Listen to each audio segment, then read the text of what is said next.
out that the sun shines down its power to all the world and makes the wind blow strong as it will. I wonder hope gentle rains can fall upon the land, so lovely earth can stay lovely still. Hello, ladies and gentlemen. This is Energy Week with George Harvey and Tom Fennell, the fabulous Tom Fennell, and I'm the other guy. And every week we gather together news items that were in the came up in the previous week. Yeah, this makes sense, and present the ones that we like the best. I put the best of the blog. I have a blog, goharvey.wordpress.com. You can go there and look at the things that I read from on this show. Some of these things are worth following up on. A few of them are worth following up on. Yeah, right. But, go to his blog and then you click on the link. Click on the links. And it'll come up. Go to the day that I read. But what I'm going to do at this show is a little bit different. Tom and I were talking about the damage that had been done in the stock market to the coal industry. And in 1929, we had the stock market collapse, and it went down 89% in 3 years. And then it recovered a little bit. And it kind of bounced around for a while, but it never went really substantially below what it did. It never went below 11%. Okay. The coal industry has been falling faster than that for 7 years. Somebody knows something. Oh, man, it's painful. Of the Dow Jones has a Dow Jones coal index, and the coal index, I looked at the components of there, and the Consol Energy was the one that did the best. And in 2008, it was at $110 and change. Now it's at $11.47. That's the best. That's the best. Wow. That's the best anybody has done. Peabody in 2008 was $1,204.65 a share, and now it's $21.52 a share. But it's still dollars. Yeah, it's still dollars. That's right. Well, Alpha Natural Resources was the thing that really kind of piqued my interest in this. They have fallen from their $104.44 in 2008 to 3.5 cents today, which is not all that different from Arch Coal, which fell from $7,342 to $4.06, or James River Coal that fell from $59.96 to 3.6 cents. And that's in a period from 2008 to 2015. Now the coal market went up in 2011. There was a bunch of kind of takeovers and mergers and things like that. And one thing that was produced in about that time or a little earlier was Westmoreland Resource Partners, which in 2011 was $3,209.47 a share, and today that is $7.38 a share. This is not money that the widow wants to put aside in these companies. I don't think so. Keep herself going. Walter Energy, which was $141.17 a share in 2011, is now 8 cents. And Rhino Resource Partners, they held it together pretty well. They went from $26.46 to $1.01. It seems to be better than anybody else. Consol Energy, by the way, was able to do this because they had big natural gas investments, and also they had a lot of barges that they run on the Ohio River. So they had other things going. But I looked at Alpha Natural Resources. They're bankrupt. They're not the first company this year, and they probably won't be the last. And what's happening is they owe $3 billion plus to $3 billion. $3 billion. With a B. Yeah, and they've got lots of coal mines that they can sell. You see, if someone wants to buy them. Yeah, right. Would you prefer to buy a coal mine or a bridge? Really, the thing that I'm kind of thinking here is Their coal mines that are still open, there's about 50 of them, the receivers in the bankruptcy are very likely going to say, we're just going to walk away from our $3 billion. We don't want those coal mines. They're just wind up costing us more money than they're worth. And it may be that as the bankruptcies happen, coal mines are simply going to close. Now, they're already closing, but what I'm saying is the bondholders will not exercise any option to maintain these coal mines, and that means that even the profitable coal mines will go out of business. Mm-hmm. And that, in turn, could drive up the price of coal. Yeah. For on the short term. And I'm thinking about this and thinking, it's kind of like the price of gasoline being low. I was told by a friend that she bought a tank full of gasoline at $2.11 a gallon. Mm-hmm. The reason why that's happening is because the Saudis are pumping gasoline as fast as they can so they can get rid of it before it loses all its value. Yeah. It's a crazy world. It's not what we expected when I was in college about what peak oil would produce. Things have changed. Yeah. The only thing I see happening in coal, and I'm not sure that at all it's going to happen, but in some of these coal mines, they might start fracking the coal to get the gas out of it and leaving the coal there. Man. Because there is plenty of gas. There's a lot of methane in coal. It's always been a problem. But then, the next thing is, with the price of oil low, the oil companies are all in trouble, and the Dow oil and gas index is down 35% in 1 year. Wow. So the fossil fuel industry strange things are happening. Deep trouble. And, Koch Industries, what do they own? You can't really blame it on renewables, but renewables are going to be its salvation. Well, I think that's the case. And some of these companies have actually,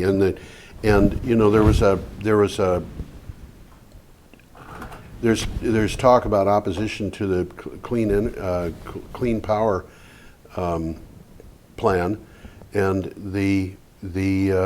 some of the states that have coal in them are opposing the plan, but the utilities apparently are not doing that. So they see they see which way things are going. That's right. Anyway, we should start on the news. I think we ought to move. Yeah. Let's get Thursday, October 8th. Pull the first item up here. The first item. Pull it up, Tom. There you go. Here we go. Spot shortages in the solar panel equipment are lengthening delivery schedules and threatening to stall utility scale projects for electric cooperatives. Some vendors and manufacturers project lead times for large orders of up to 6 months beginning in 2016 and saying their delivery capacity could be completely booked by this year's end. This is from Electric Co-op today, and what that tells me is if you want to get a solar panel next year, it's probably time to get it this year. Now. Because well, the demand is growing. The demand is growing. As the price goes down and the demand goes up, and isn't that natural? Yeah. And, we had a glut just a year or two ago, and now we've got this overcapacity, this shortage building. Nice picture there of the people making solar panels. Making a solar panel, yeah, I saw that. I'd never seen that before. Interesting.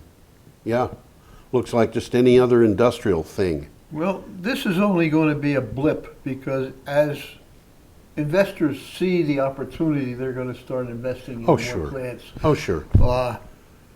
Tesla, or what's his name? Musk. He's ahead of the game already. Yes, and there's a couple of solar panel plants being built in the United States that are huge. Well, that's Musk doing it. He's doing one. He's doing two.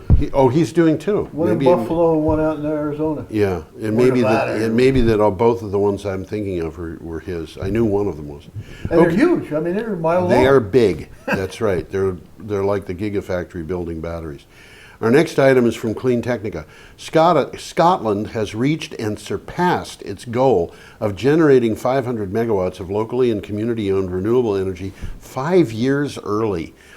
Scotland's energy minister announced that Scotland has already installed an estimated 508 megawatts of community and locally owned renewable energy capacity well in advance of its target of 2020, which just tells you one more thing again.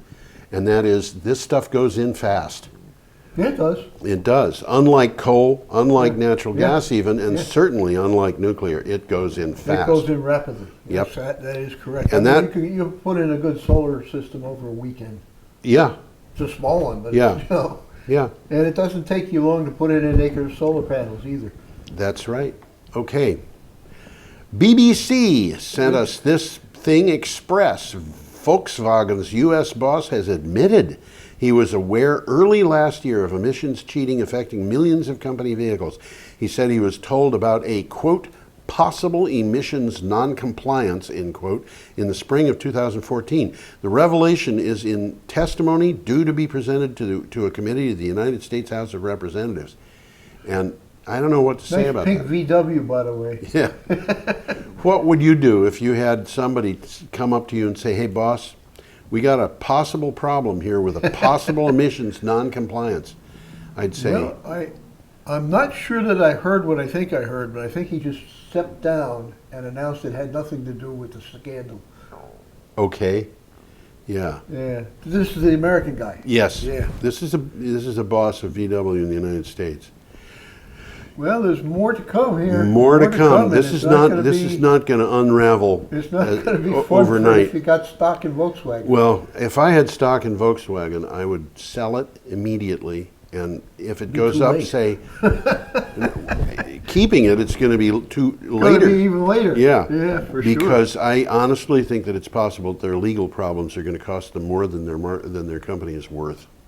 sure. You're probably right. I mean, the EPA fines that they face are worth about half the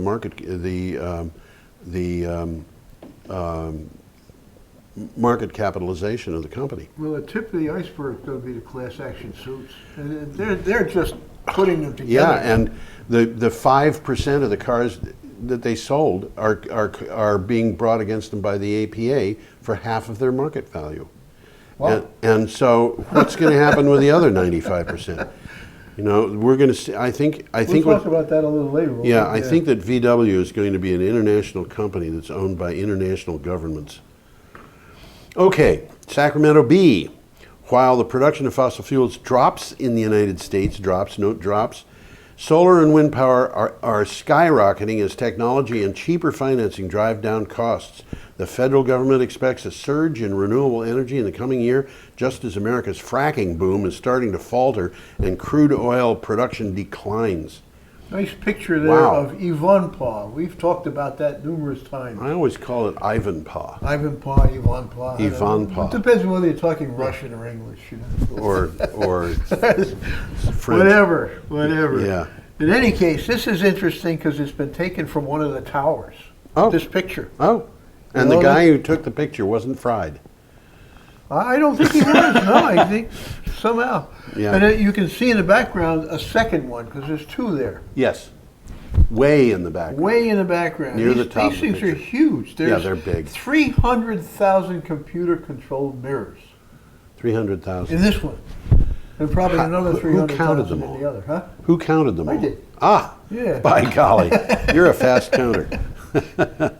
Okay. Yeah, I got Google Earth up there, and I started counting them last You night. really? Yeah, it took me You all can along. see some Took me all interesting night. stuff from Google Earth. I had quite a lot of fun looking at the wind farm around Roscoe, Texas, and seeing the new wind turbines and the old oil pumps that were all Here's a derelict. quick takeaway from this one. Yes. Onshore wind and solar are both now much more competitive against the established generation technologies than would have seemed possible only 5 to 10 years ago. Coal continues on its downward spiral, which you already mentioned. Continues. How much farther can it go? Even coal areas that weathered past hard times, such as Indiana and western Kentucky, are having a tough year, and major coal companies are going bankrupt. Yeah. By Bingo. golly. Yeah. We told you a long time ago, ladies and Sell your gentlemen, coal stock, do ladies not and gentlemen. invest in fossil fuels. Oh, well. Back to Scotland. Back to Scotland, and this is Friday, October 9th. Electricity sent to the national grid by wind turbines in Scotland was 82 percent higher in September than the same month last year. Analysis by WWF Scotland and data company Weather Energy found. That's the World Wrestling Federation, right? I think it is. Actually, I'm pretty sure it's the World Wildlife Fund, yeah. which in Scotland is very interested in power. It's interesting how Scotland is marching from such a different drummer than the UK. Talking about the UK. UK, absolutely. SunEdison, one of the world's biggest renewable energy investors, has warned that draconian UK subsidy cuts will kill solar power in Britain, blaming policy changes for a pullback that led to the collapse of big installer and nearly 1,000 job losses just 2 weeks ago. Drax said it was pulling out of a £1 billion UK plan. And I think Drax's plan was not solar, but it was the government of the UK. Drax I'm not familiar with. Drax? Yeah. Drax had a big coal plant, I think, in Scotland or in northern England, and they wanted to. It seems to me that it might have been carbon capture and sequestration, one of those things. Uh-huh. It's a big company, but what's happened here is that the UK has been. They had policies that were there to support renewables that promised value in return to an investment, and then they just suddenly said, no, we're not going to do that. It's interesting. And so the investors had like I wonder 2 what's months really to going on over there. They're putting huge amounts of money into nuclear and nothing into coal. I mean, into solar. And That's strange. it's very strange. It's like SunEdison Tesla?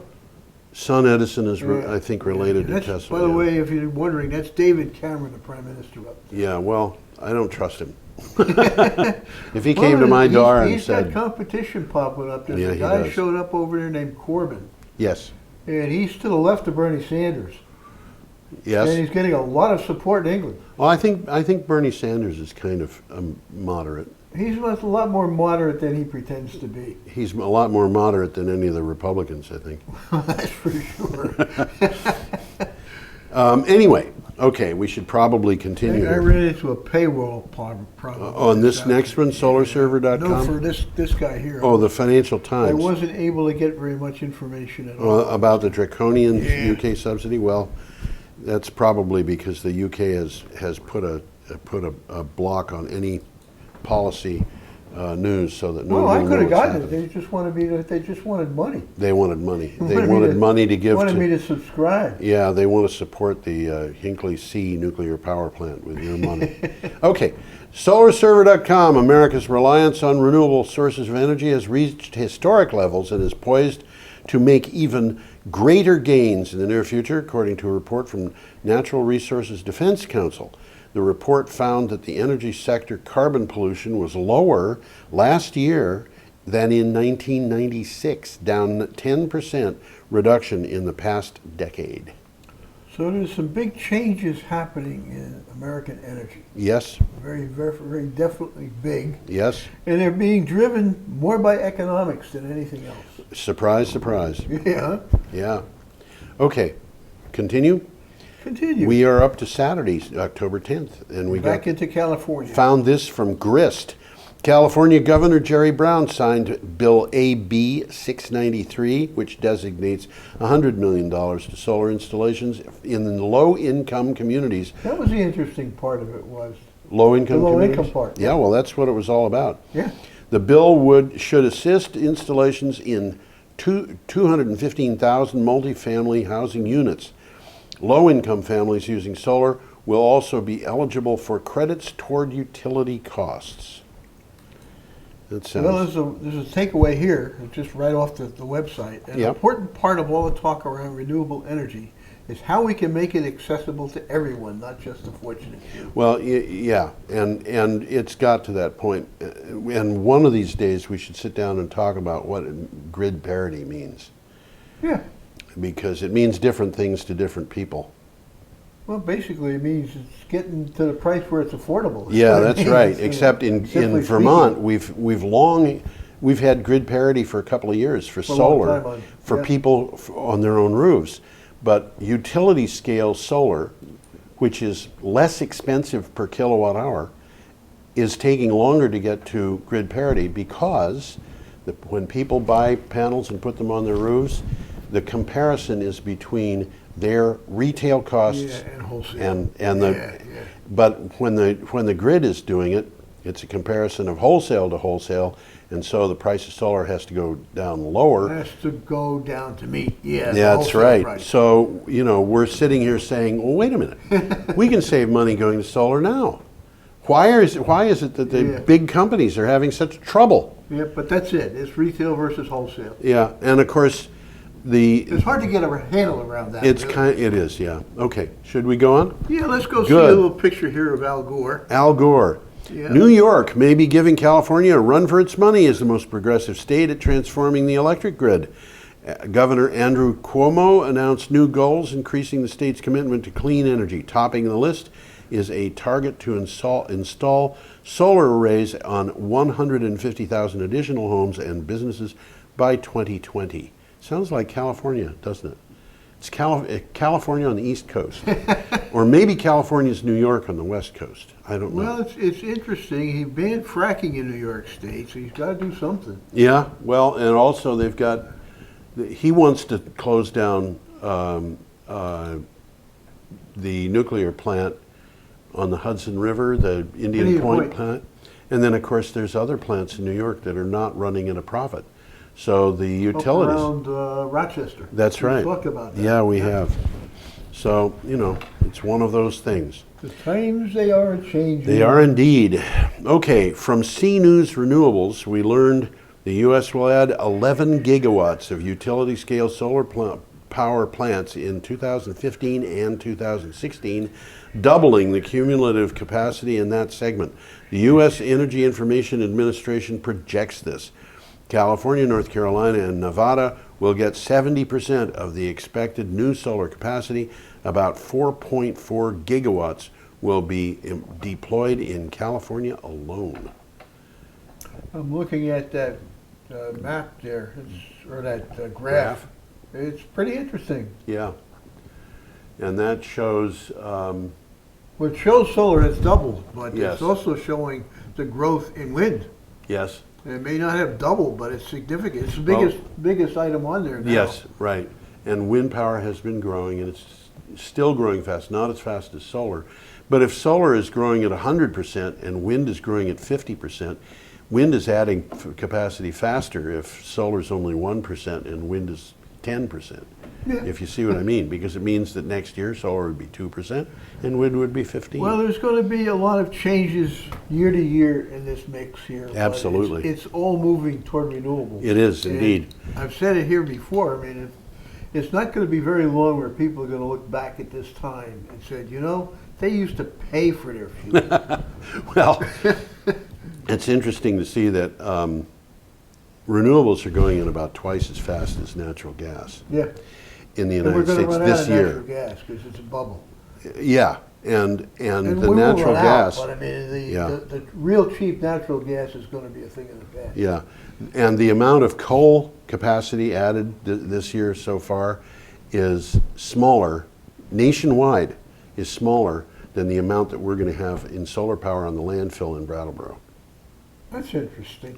Yeah, Well, we will not build another coal plant in America. I don't think so. I don't think so. I Too don't think it's going to expensive, happen. Too little return. Even It with ain't gonna the happen. even with the carbon capture and sequestration, it's just too expensive. Bingo. Yeah. That's the economy's going to dictate. Yep. Okay, we're up to Sunday, October 11th. A group of 11 leading energy utilities from around the world have published a major report detailing how 50 different electricity technologies could play a role in meeting international climate change targets. It projects costs for solar PVs to fall to $1 a watt, and new generation of nuclear reactors coming by the 2040s. And you know what? $1 a watt is what it costs to build one. No. $1 a watt is what they're talking about having them installed at. Okay, well, I guess I mean the same thing. Oh, okay. Yeah. I thought you were talking about building the solar panel. No. because Installing, those are below- installing a system. Yeah, Yeah. the solar panels are well below $1 a watt now. But nuclear power by 2040? No, I don't think so. Well, unless Why they would come up- anybody want unless to they come spend up money with on something- nuclear power in 2040 when you can get solar power so cheap? They got to come up with something new in nuclear. They have to if they're going to survive, but Yeah, I exactly. don't think they're going to survive. They I don't see how they they're too can. expensive now. Everything's too expensive in nuclear. There's only one reason I can think of to build a nuclear plant, and that is you want a bomb. Well, that's with the existing technology. Yeah. Our friend here that was here from Steve Rucroft? Steve. Yeah, he was He's talking about a nuclear totally plant that different actually. way of doing Yeah, it. absolutely. I agree with you. He was talking about a way of having a nuclear plant set up that would have it use nuclear waste and produce no long-term nuclear waste, and that means that you can reduce. And it couldn't run away. And it couldn't run away. And you can't make bombs with this stuff and so forth. So when I said nuclear before, I meant conventional You're talking nuclear. about traditional Traditional, technology. absolutely. Okay, and of course we've also got that other nuclear plant that is just amazing, that just keeps on going and doesn't cost anything to run, Where's this one? and in the sky. Oh, yeah, you're right. It is a nuclear. It's a nuclear thing, isn't it? What can I say? That big yellow thing up there. Okay. This was a beautiful picture. Look at this. Oh, might the as one well in start Aspen? talking about it. Yeah, isn't that pretty? Monday, October 12th, following the footsteps of Burlington, Vermont, and Greensburg, Kansas, Aspen, Colorado has weaned itself from electrical power from fossil fuels and is running 100% on renewables. Aspen's Canary Action Plan commits to reducing the community's remaining greenhouse gas emissions 30% by 2020 and 80% by 2050. And what they're saying there is, okay, they've replaced 100% of their fossil fuel built sourced electric power. So that's why they say they're running 100% on renewables. Yeah, but yeah. they still have cars, and they still have furnaces, and they still Well, have I think things they- like that. They I think need to they replace address all that that stuff. here, don't Yeah, they do. They have the Canary Action Plan. They say that communities that are in mountainous areas are the ones that show the problems of climate change first. Okay. And so that's what they're saying. No, this one doesn't mention electric cars. There's another one that we will talk about. Well, that does. you know, there are a bunch of different ways you can get rid of gasoline in cars, and one of them is to switch everybody from gas-powered or diesel-powered cars to electric. Hydrogen, you can do that. That's another way. And hydrogen, you can do it with an internal combustion machine, or you can do it with a fuel cell. Yep. And really, we've got more technologies to deal with these problems than we have problems to deal with. The one that I saw that impresses me the most, that I think offers the most, is where they have a recharging lane built into the highway. Yes, So you can recharge your car as while you're driving. driving. Yeah, so you have a lane which is off to the side, and I would imagine that people driving in that lane would probably drive more slowly. Probably, yeah. Maybe not. You never can tell. Well, you may have to in order to get to optimize your take-up of energy. It could be, yeah. I don't know. I don't know the technology at all. I mean, it's obviously a transformer type arrangement with one of the coils in your car and the other coil in the ground. Yes, And it has to be a succession of coils. yes. And they probably have computer controls to spot where your car is, Yeah. and also, by the way, how to bill you.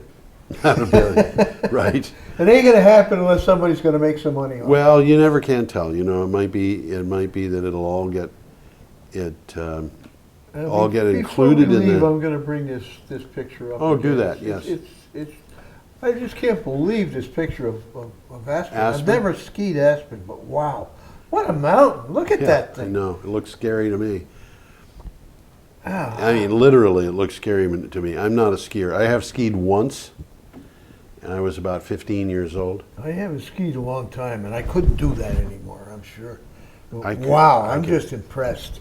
Well, let's move along. Okay, I heard a story. My father told me a story about going skiing up at Dartmouth with a friend of his. It was the first time either one of them went skiing, and they were going cross-country skiing, I think, but they were on a ridge top, and there was a trail that went down. The sun was going down. They needed to get back, and so his friend said, "I think I'm going to go down that trail." And my father said, "You sure you want to do that?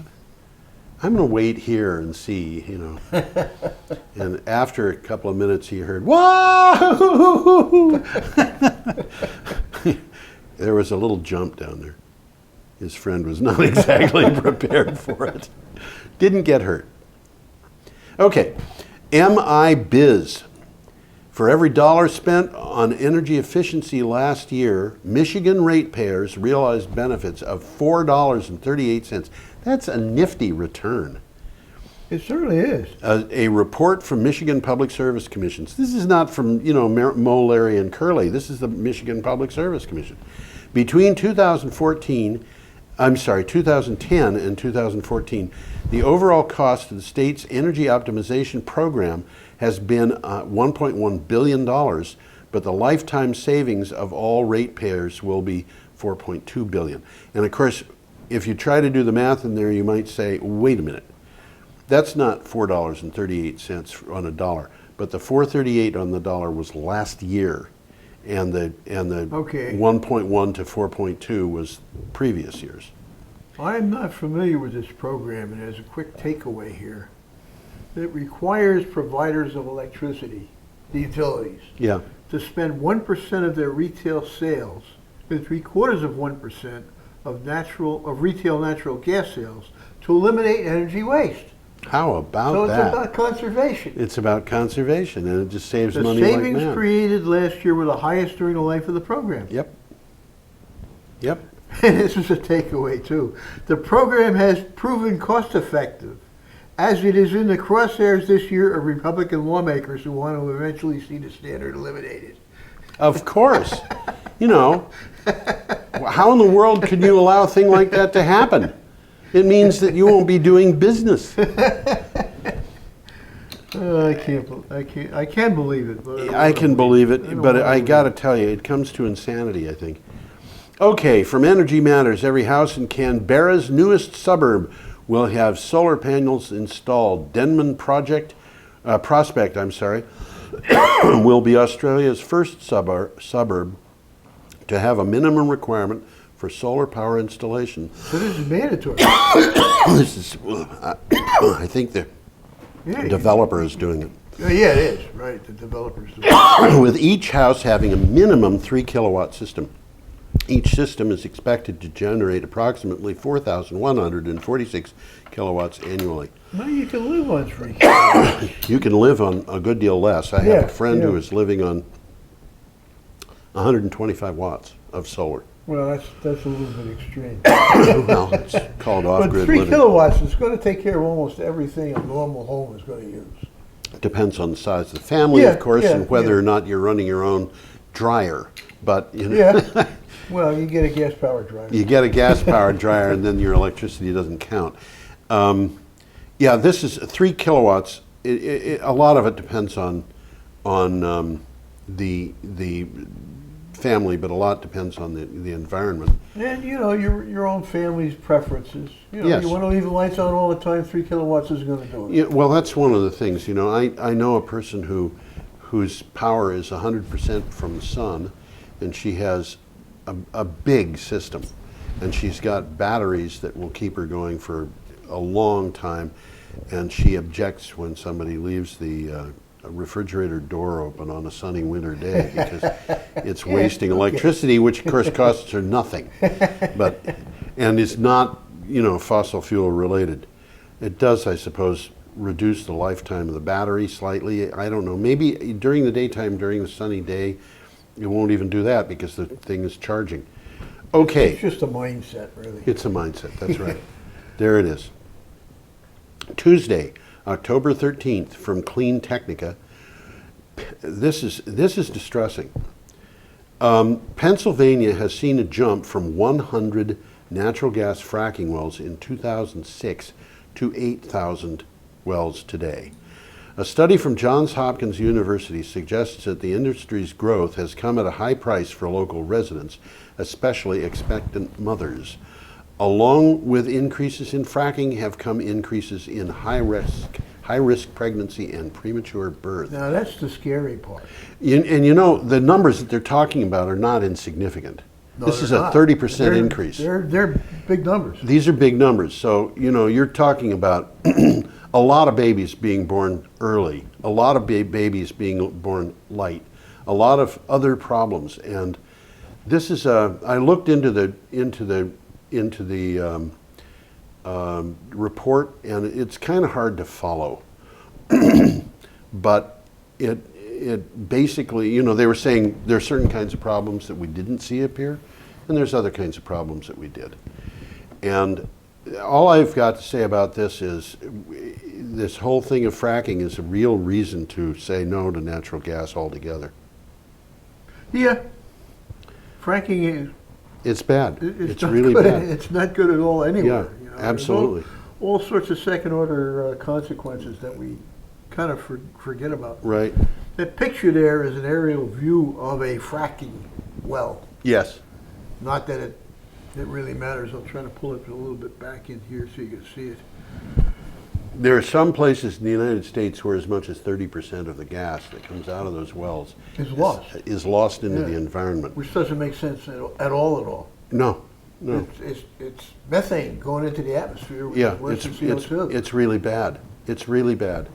And of course you've got the pictures, which are real pictures of people lighting the water that comes out of their faucet, and you've got problems of a bunch of different kinds. In some places the fracking wells are built almost on top of each other, and they just, you know, you look at the countryside and it's a complete mess. There's some interesting things happening with fracking that I don't think anybody predicted. And one of them is that in many cases, they're not living up to expectations. Yes. They're running out of gas Very sooner than they thought. very fast. By quite a bit. Yeah.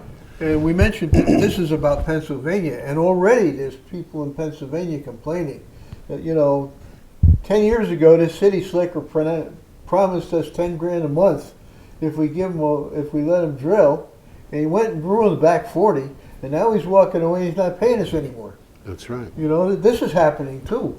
And what they're finding is that in some of the areas that are being fracked, the wells are depleting at a rate of 50% per year. So That doesn't leave much left. no, it doesn't. It means that the well is only there for a couple of years, and then they drill more wells, and the amount of money that's going into drilling for these wells is huge.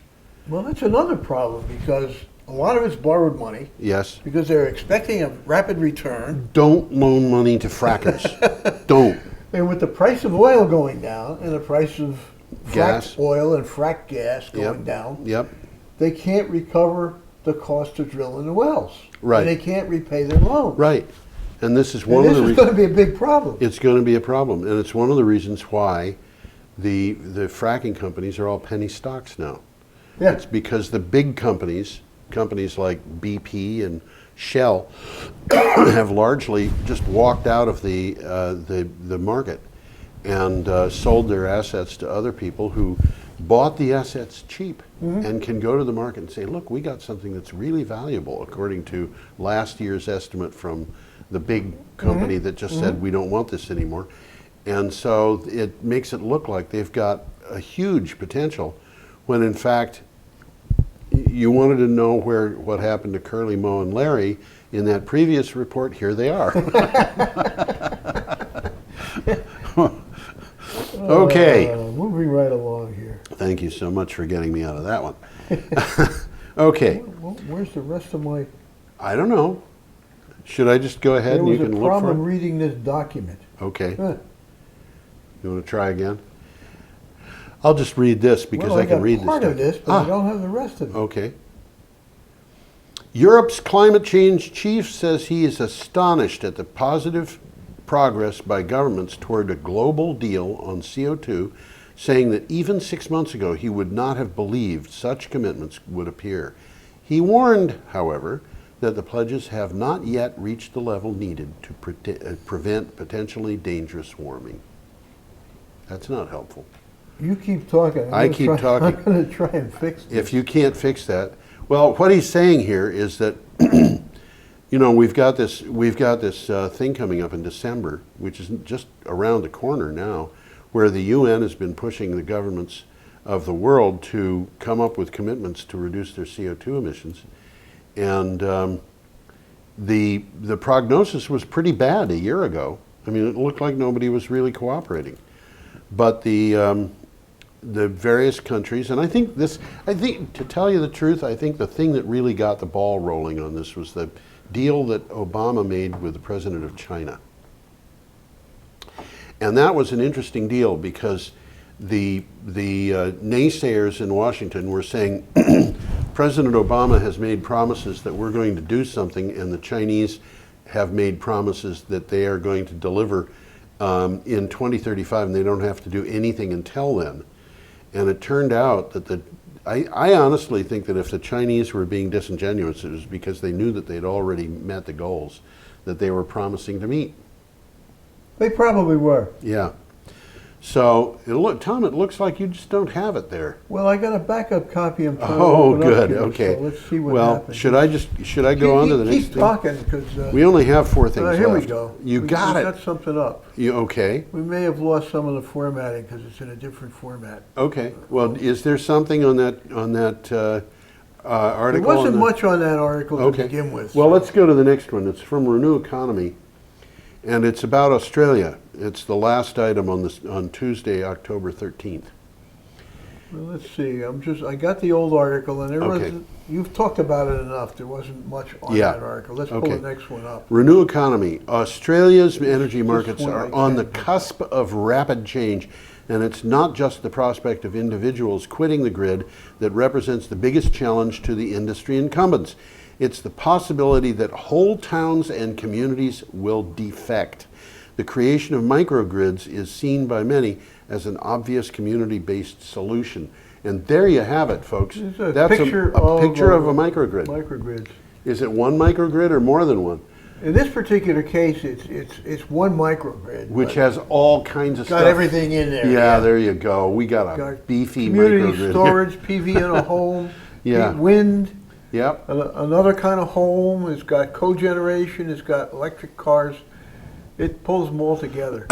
There's an interesting takeaway here. And it's saying microgrids are not just about grid defection. Yes, that's true. Getting you off. Yeah. While it will make sense for those towns and communities at the edge of the network to become self-sufficient and disconnect entirely. Now, this is Australia, Right. Okay, and it won't make sense here, but in Australia it could. I think it will make sense In some here. places, Yeah. yeah. But most microgrids will remain connected to the network, helping to reshape a centralized grid onto one focused on more efficient, decentralized renewable power generation sources and storage. So what they're saying here is the microgrid is going to be a two-way thing. Yes, Sometimes absolutely. it's going to be sucking power off the grid, And sometimes it's going to be putting it power on. back into the grid. And you know, if you think about this, what that means is that the grid would become more like a network. Yeah, Yeah. exactly. Now, telephones. Have you ever noticed that your power goes down and you can call the phone company? Oh, sure. Of course. Yes, they got their own batteries in their They've got their own substations. systems there. Yeah. But there's another thing too, and that is, even if a major telephone line is down, Yeah. the calls can be rerouted around it in many cases because it It isn't a tree-shaped grid, you know, with a trunk and branches. It's a network in which things can come in multiple directions. In some cases, they're doing that automatically because their machinery tells them this is the most efficient way to do it right now. Absolutely. So you're talking to the guy across the street, and that call might be routed through Reno. Yeah. Well, here's the thing. If you've got microgrids, say we have a microgrid in Brattleboro. Yeah. And, you know, the people in Marlboro up on the hill have a separate microgrid. Yeah. If the grid goes down, and we're still tied together through the back door of the grid, Which we certainly could be and probably would be. should be, that means that when their wind is blowing, if they have wind turbines, we can have the benefit. And if our cogeneration plant is producing electricity and we can share it with them, we can share it with them. That's the way it's going to work. I believe that's where we're going. And the grid is going to be a different kind of animal than it is today. Very much so. Yeah. Very much so. And this is an interesting takeaway from this. I didn't realize this. It's talking about what you already mentioned. Microgrids are the innovative solution to our future smart grid needs. Yep. And it says, in fact, they were the original model for shared generation. We're talking 150 years ago. I'm not surprised.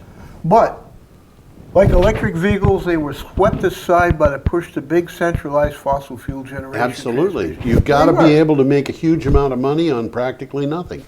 Why would you be an entrepreneur if you can't do that? And here's what they're saying. They're saying it in a different way from what I just said. Microgrids would look like large megawatt batteries to the utility distribution grid. Absolutely. That means they will have a dual role of being able to participate in a wholesale energy market. Absolutely. Selling energy to the networks when optimal, Yep. and when the microgrid retails energy to its consumers, topping up their own requirements from the utility distribution grid. There you go. So it's going to be back There and you forth. go. just And like here I said. is a place where, you know, we've been telling people don't invest in fossil fuels. I don't know that I would tell. Like we really know what we're Yeah, talking right. about. I don't know that I would tell a little old lady or, you know, some nearly defunct character like myself where to invest money. But, you know, I think this is where money is going to be going into these areas because they are kind of a wave of the future. By the way, if you're listening to us here, don't follow our investment advice. We'll get in trouble with the SEC. Don't do this. Don't do what we say. You notice that I didn't say it's time to invest in this. I'm just saying I think that the money will be going into this. And one of the problems with these things, and we saw this here in Brattleboro with a carbon harvest thing where they had a beautiful system all laid out about where they were going to get methane from a landfill. It made a lot of sense. Run it Yep. through an engine which will produce electricity with a waste heat going into a greenhouse where they'd be growing plants and they'd be growing fish in an aquaponic system. And Great idea. it's a great idea, and the business plan I think was perfect except for one thing, and that was that the economics had not been thought through properly, and so it went broke. Well, all that stuff is still in place, and it's being, as far as I know, No. preserved. Nope. It's still there. Is it really? Yeah. I thought it all got auctioned Yeah, off. yeah. Well, maybe a lot of the material, the buildings are done. Oh, the buildings are there. And I would not at all be surprised if Somebody, someone I think, could come doesn't along and put do that. something to Yeah. it. And it may very well be the landfill itself. It may be. It may be. But of course, that landfill is a subject of all kinds of speculation and so forth about what's going to happen to it because of the solar farm that's going in. Well, that's going to be the biggest solar farm in the state. Yeah, so I've heard. But you never can tell. Somebody can Well, come somebody along. else can make another one. Yeah. But And- right now, there's legislation that permitted it to be built that makes it alone. Yes. So they're going to need another law if they want to have another big But one. they could do a law that they don't need a law to build a 5 megawatt solar farm. They need a law to have a 5 megawatt solar farm that qualifies for the Bingo. incentives that they've You're got right. for that one. You're absolutely Okay, let's keep Let's going. move to Stockholm. Stockholm. Isn't that a beautiful picture? Isn't that a beautiful city? Yeah, Wow. it's lovely. Okay. I read up on Stockholm. It's surrounded by water. It's on Yeah. it's on the Baltic Sea. Yep. But behind it is this huge lake. It's about the size of Lake Champlain. Oh, really? And in and of around it, there's all these little rivulets. So the city of Stockholm is comprised of 14 islands. Oh, really? Very interesting. Sounds yeah. like Venice. I'd love to go see it. Yeah, it sounds like fun. Okay, this is from Clean Technica. The Swedish government seeks to become the world's first fossil-free, fuel-free nation. Now, this is significant. It is, except they won't do it because Tokelau has been running 100% on sunshine for the last 3 years. Aha. Okay, and actually, It is a nation. Costa Rica is very close to being 100%. Well, they got a lot of hydro, don't they? They have a lot of hydro, but they've been adding up other stuff too. The country says it is laying the groundwork and reinforcing progress at every turn. It will be spending an extra $546 million on renewable energy and climate change action, according to the budget bill for 2016, investing in Sweden's future. So the Here's Swedes, the takeaway here. yeah, The country is focused on increasing its solar and wind energy capacity, and the intent for its transport industry is to gradually become more sustainable and presumably switch fully to electric and human-powered transport. yes, Last year, Sweden announced plans to make, well, what we just said, Stockholm the country's capital fossil-free by 2050. you know, it's funny because I think it's the Netherlands decided that they were going to run all of their trains on wind power. Uh-huh. And when that happened, there were so many comments about this on the internet saying, What are they ha gonna ha do, ha, put what? sails on top of the trains? Yeah, no. those stupid people, they think the wind blows all the time. And you know, it's like these people who make the comments have got no idea that you don't do that without having it run past a bunch of engineers, you know. And of course, what they weren't taking into account was that new cables were coming in, bringing hydropower and wind power from Norway and from wind power from Denmark. And this was not just sails on a train. This was, or even wind turbines next to the train that would go dead because the wind wasn't blowing. It's more complicated than that. That's a excessive reductionist thing. Well, I could see the main corridor between Boston and Washington, which is a minimum of 4 tracks wide the entire length. Mm-hmm. I could see them, and it's all electric. Mm-hmm. So I could see them putting solar panels on top of that the whole way. Yeah, you can do that. Why not? Why not? Yeah. And then they wouldn't have to worry about snow on the tracks. They just have to worry about snow on the solar panels. Well, our friend that was here 2 weeks ago talks about parking the panels vertically when it's snowing out. But that puts the snow on the tracks. Gotcha. See, you got me. You got me. Okay. Got me cold. We should continue. FX Report Daily. This is just one of about 9 zillion different organizations that brought this little piece of news up. They reported Pilgrim Nuclear Power Plant in Plymouth, Massachusetts will close no later than June 1st, 2019. It's a Louisiana-based operator Who's announced that? Tuesday morning. I don't know. In the news release Tuesday, Entergy, it's Entergy, should have guessed, said the exact timing, which depends on several factors, including discussions with regulators, would be decided during the first half of next year. Well, I was reading into this article, and you could depend upon Entergy to throw in some whacked out things to screw the regulators up, just like they're doing here. Yeah. And you know what I kind of expect out of this, on the basis of the stuff that I've read in this article, is that plant is going to close at its next refueling. It's just I think you're right. I think it's not going to last till 2019. No, I don't think so. I think it'll close. I don't know when its next refueling is, but it might be next year. Well, they do it about every year, don't they? Every 18 months. 18 months. Yeah, so I think they just did it. It might be that they'd close it in the beginning of And we've been hearing from the news, they've been having problems over there. Yeah. According to this article, it's experienced numerous emergency shutdowns and equipment failures. Right. Okay, this shutdown results from poor market conditions, so they say, Yep. reduced revenues, and increased marketing costs. Yes. Marketing costs? Well, what's happening is they're getting into competition.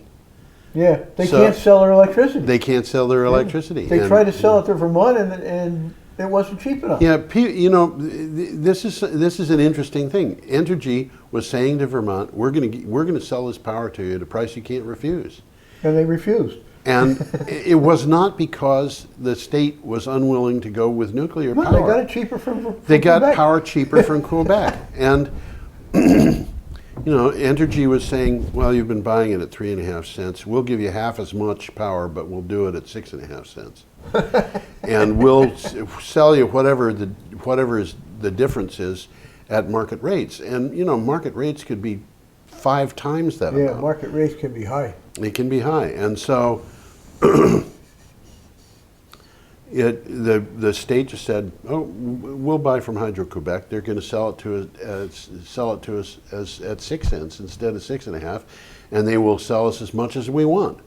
Yeah. So why more would more than we can use. Yeah, why would we bother with you? Interesting picture there. Looks like a resort. It looks like a resort. Is that the Plymouth plant? That's Pilgrim. Pilgrim, yeah. I guess it's Cape Cod Bay, isn't it? No, that's on that Pilgrim. the The other Pilgrim side? plant is on the other side. It's on Plymouth Bay. Plymouth Bay. Right. I used to live in Plymouth, and I was at the other end of Plymouth from that. Plymouth, Massachusetts is huge. It's about twice the size of Manhattan Island. Is it really? Yeah, it's really big. Uh-huh. And it has all kinds of stuff in it, including a lot of cranberry bogs. A few pilgrims. Or people who dress up that way. They have the Plymouth Rock, which is one of the most disappointing tourist destinations. Is it really? Well, it's not much bigger than this table, and people get there and they say, "Is that all there is?" They say, "I drove all the way from Falls City, Nebraska, to see this with 6 screaming kids in my station wagon." Well, it's significant. It should be something more than you described. Yeah, I mean, it's historic. It's iconic. It is. It's iconic. It's historic, and you shouldn't expect it to be 100 feet tall and 100 feet wide. It's a rock that people stepped onto. It's a rock that people stepped onto. It's a step. It's a big step. Really. Okay. And our last item. This is the last guy. Yeah. Yeah. From RMI Outlet says in 2008 the USGS reported that California has a 99% chance of a magnitude 6.7 or larger earthquake in the next 30 years. What's that percentage again? 99. 99. 99%. That's almost 100, isn't it? Almost 100, yeah. Wow. Just last year, a 6.0 magnitude earthquake knocked out power for more than 40,000 people in the San Francisco Bay Area. The city of San Francisco is not taking chances. They are preparing with microgrids. Who'd have Makes a lot thought? of sense. Well, I like this picture there. There's all the sailboats in it. I don't know if that is a regatta or if that's normal. Actually, if you drive down to Boston,